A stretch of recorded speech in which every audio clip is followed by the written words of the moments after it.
Donc, dans la garde fermée, je vous rappelle, la garde fermée c'est notre garde de base. Moi je joue tout. Mon hooké, il est clean sur sa colonnette droite. Les appuis sont bien mis.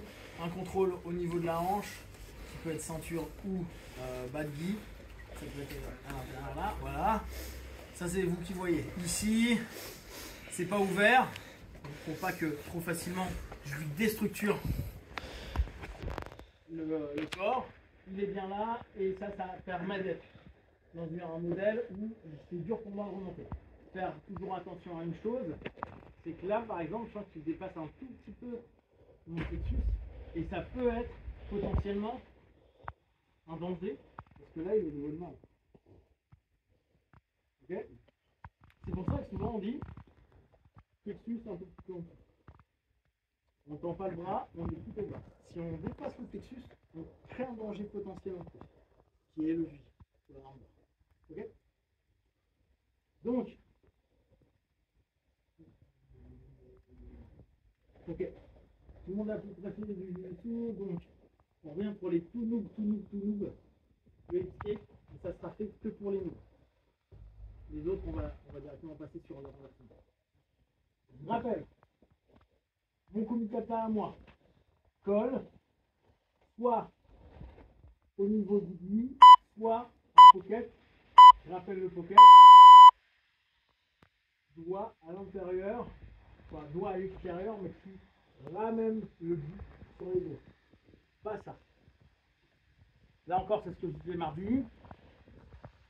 Vous le faites, ça vous risque terrible. Vous risquez de perdre vos doigts. Ça bouge dans tous les sens, tout ce petit machin, j'ai le doigt qui est pris dedans. Voilà, ben c'est juste ça, j'ai plus de doigt. Donc ça serait ballot. Maintenant on vous le dit, vous ne le faites pas, pas de problème. Par contre, si vous faites du jiu-jitsu sportif, c'est interdit. Il n'y a pas le droit du tout. Vous prenez une pénalité. Ok? Donc, on est là. On est là. Escape, mon but c'est bouger mes hanches, ne pas me retrouver dans son axe de force et moi me retrouver dans les angles qui peuvent me potentiellement être bénéfiques pour moi. Comme d'hab, plus je suis posé au sol, plus c'est abrasif, plus je galère à bouger. Donc je dois limiter la surface au sol de contact quand je suis sur le dos. En réalité, il ne faut pas être sur le dos. Je pose mon appui et je prends la diagonale, c'est-à-dire mon épaule. Ce qui veut dire que mes fessiers vont partir du côté gauche. Je bump pour éviter le contact au sol. Je vais bouger le fessier sur le côté en m'appuyant sur mon épaule. D'accord? Pour les tout noobs, vous revenez. Là, je remonte une deuxième fois. 1, 2, bump. Je vais sur mon épaule, appuie sur mon pied et je bouge par cet appui-là. Ok? On va faire ça à 5-10 minutes. Pour ceux qui connaissent bien, on vient ce qu'on a fait lundi, mardi, c'est-à-dire aller plutôt chercher le dos pour ceux qui veulent. Donc on refait ça par niveau. Ceux qui commencent à être à l'aise avec ça, on pose. Pardon. Donc on est à l'aise avec le skate, ça va. Ma main qui est au contact, bras. Je vais la supporter avec ma main au guide. Ok? 1, ça passe dessous, ça vient chercher au niveau de mon poignet, j'utilise mes jambes, je vais saisir en gâchette, je pose mon pied et je refais la même chose. Donc, il y a une question qui m'a été posée hier.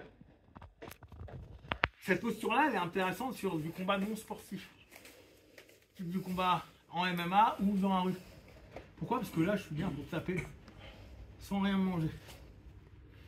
D'accord? Ça, c'est bien.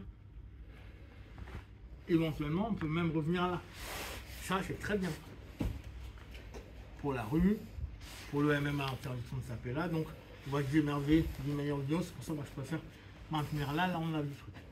Jiu-jitsu sportif, on va être un peu bloqué. Mais, on peut avoir un plan B. Je vais bloquer un peu là. Le mec va pas rester comme ça 2 heures. Voilà. Et là, bah, je reprends ce que je connais. Hop. Ok. Et ça, c'est aussi bon pour nous. MMA ou sportif. Contrôle. Ok. Donc ça, c'est une de nos variables. 1. Escape. 2. Travail en décalage. Plutôt garde fermée. Bam.